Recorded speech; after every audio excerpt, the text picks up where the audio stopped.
Good morning দোস্ত। আজ আমাদের যে এক মাসের মশলাপাতি যেগুলো লাগে তার একটা লিস্ট সকালে আমি কম্পিউটারে টাইপ করে বানালাম, আপনাদের দেখাই। এই দেখেন, আজকে যে 4 মে 2025, মোবাইল নাম্বার বাবলারি।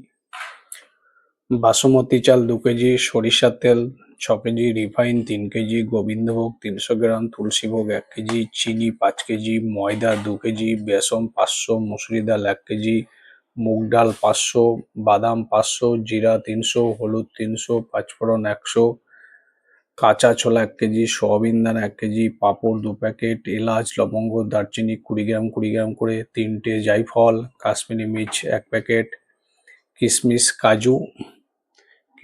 কাজু হচ্ছে 100 গ্রাম, সব মগজ 100, লবণ 2 প্যাকেট, হিং একটা, ঘি হচ্ছে 250।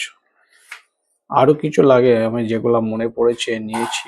এইগুলাই আমাদের সংসারে লাগে।